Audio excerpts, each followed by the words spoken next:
Hey guys, how you doing? This is Phoenix Tremaine here with my review of Love and Hip Hop Atlanta.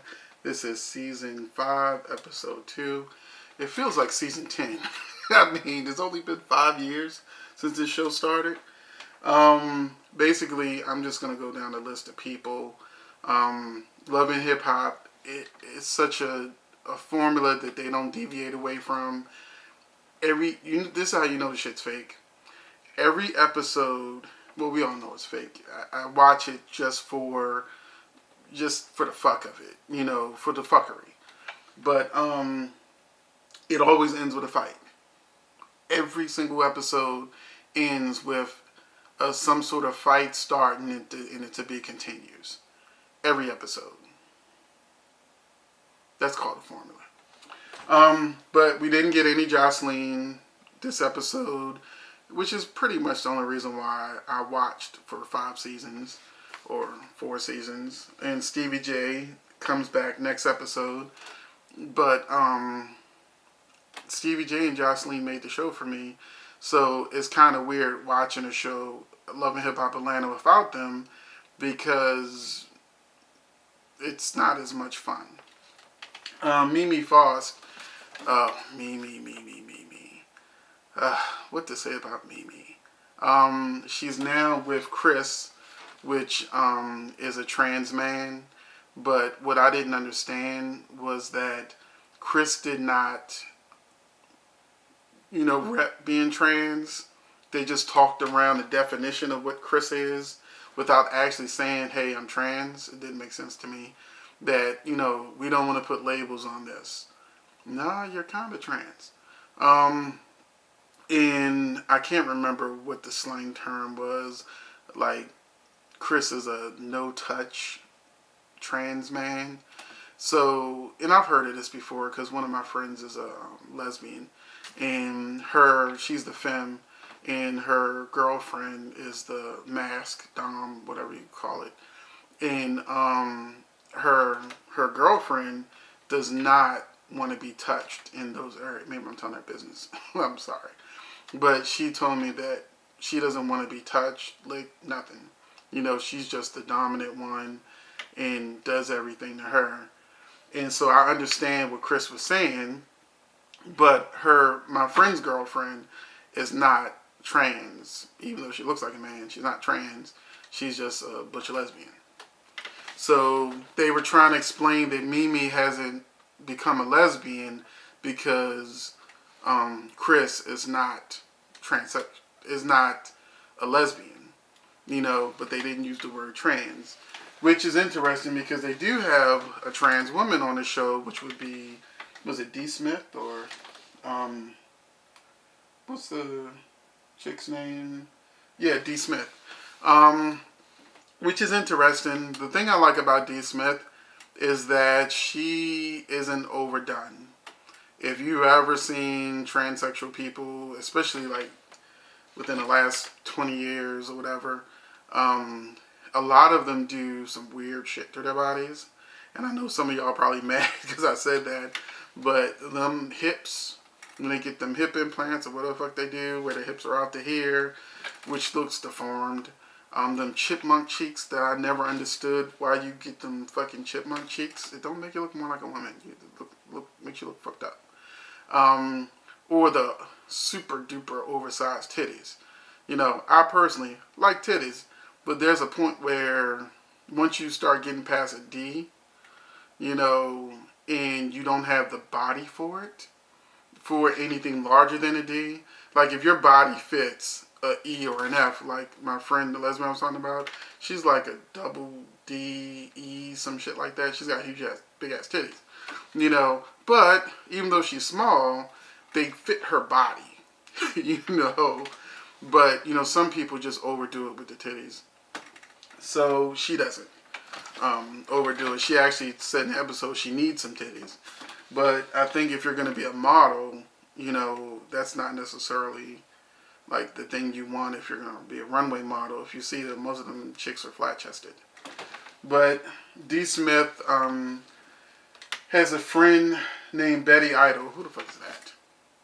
Where do they come up with these people? I mean, they really just like come out of left field with some of these folks. I don't know where they get them from. But Betty Idol tells D. Smith that I'm on a VH1 website looking at the cast list so I can remember everybody because I don't remember these fucking names. And D. Smith and Betty Idol are talking about Waka Flocka and Tammy, how he was on a radio show saying negative things about trans and gay people and things like that. And after walking the runway, Tammy, who has a fashion line, they all have fashion lines we never see, but whatever.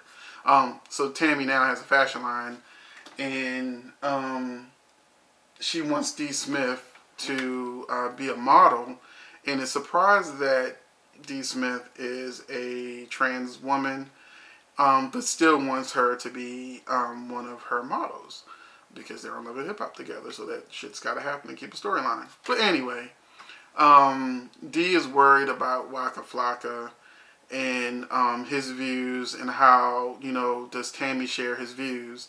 And so she gets her and Betty Idol together at the end of the episode. And Betty she's ready to be the new Jocelyn. She's ready to be the new shit starter, Cardi B, whoever on the show. So she's already irate before they sit down. And it ends with Tammy throwing a glass of water in her face, and they start fighting and it goes off. But, they've got security, so they never really fight anymore. Like, before, a person might get a hit in, but now they don't do that shit because they might get sued.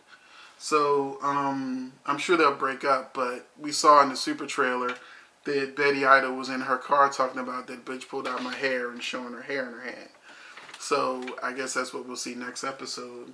But it was very rehearsed. It was very forced. Then the other forced situation we have is another love triangle on TV where people are sneaking behind each other's back and doing all this shit. But it's in front of the camera, so how sneaky is it really? And that's the new guy, Scrap. Is the name really supposed to be Scrappy? But they can't have two Scrappies on the show? But Scrap is seeing Tommy and Tierra. Tierra's his baby mother, and Tommy's his girlfriend. And Tommy is going to regret doing the show because in this episode, she went through 3 or 4 different multiple personalities. So at first, she's just mad and throwing his flowers and shit down. And then he's like, I'm just trying to be a man and just be honest about what's going on. And then she's like, get out. And then he starts to walk. She's like, don't go. And then, she goes from that to back to like mad. And I'm like, is this chick crazy? Because they do put chicks on the Love and Hip Hop and they drag them out and make them look crazy as fuck. And then they never come back for another season because they realize they look crazy as fuck on TV. This ruins your reputation. People really believe in this shit is real. And so you come on the show to get popular so you can get jobs. But who wants to hire a crazy bitch? So I don't see her in next season unless she fixes that. Whatever she did this episode. And so, but he's going to jail because we saw that in the trailer. But, aren't they always somebody on the way to jail on the show? And then there's the mother who wants to be the new Mama D.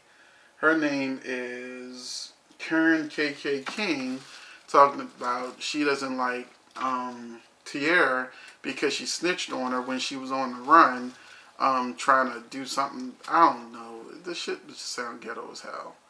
I'm from the hood, and I've heard a lot of ghetto stories, and I got a lot of family. As soon as you walk through the doors, like, oh, you ain't never gonna believe this shit. Hey, hi, good morning. How's your day? What's going on? Oh, today was a good day. No, when you go to visit your family in the hood, technically some people say I'm still in the hood, but if you walk down the street. But if you go to your family in the hood, it's always some drama. It's never, I had a great day today. It's always, you ain't gonna believe this shit. That's just keeping the shit real. At least here in Baltimore. And then that's pretty much all that happened. We saw a minute of Scrappy. He's mad at Kirk because he didn't because he did the show Rosewood. Him and Rashida did something on Rosewood, I guess. I don't watch Rosewood, but he did that instead of coming to Scrappy's court case for his child. So they're beefing, and then Mama D got busted for coming after Rashida, and pretty much Kirk and Rashida ain't done shit in these last 2 episodes. They just kind of been there. So if they don't start some real drama soon, I can't see them in season 6 because it seems like they just been hanging on. And K. Michelle's not back yet. We saw Bambi for a minute. I actually like Bambi. She was on the runway with D. Smith, and her and Scrappy's broken up, so she don't really get any scenes. But in the last 2 episodes, she didn't really get any good scenes. But I see she's talking to Scrappy in the next episode. Oh, and the other thing was some bullshit with Young Jock trying to have sex with Scrappy's assistant and passing the number along. Some bullshit about that. So I guess him being business partner with Scrappy, they'll be fighting over her within the next couple episodes. So that was Love and Hip Hop Atlanta. If you want to see the full episode, because some people would say to me, I was looking for the episode on YouTube, and, I got your review instead. I'm like, does this look like a 45-minute video to you? No, do the math, bitch. But, no, it ain't that kind of video. Shit. If you don't know, and I said this in the comment section, VH1 puts these episodes on their website for free. You don't need cable. I've got cable and I've DVR the shit. But if you don't have a cable or DVR or whatever and you want to see Love and Hip Hop, you got 2 options. You download the shit illegally. and if you don't know how to do that, Google it. It'll explain it all to you. Or you do it legally. You go to VH1.com, and it's either the next day they'll have the episode on, or the day after. They'll have the either 1 or 2 days later, they'll put the episode on their website for free, and I think it's even commercial free. So if you're looking for the actual Love and Hip Hop video, go to VH1.com. You don't have to always be shady and downloading shit. So you don't have to wait for it to pop up on YouTube. It's on VH1.com for free. Before I had cable, that's how I saw Love and Hip Hop Atlanta. I went to VH1.com. So that is my tip for you. Hopefully you will subscribe. I just did my Empire review. Please take a look at both. And I will keep doing some more reviews. Things have sort of gone hill since the Have-Nots went off the air. I've been looking for some new things to review. And if you have any suggestions, let me know. Also, all my social media links will be on my page. So you can definitely go to any of my social media, Facebook, LinkedIn, Instagram, anything. Subscribe to me. A lot of y'all talk to me through there because I'm usually on my social media because I'm a blogger. So I will talk to you soon, and hopefully you enjoyed this video.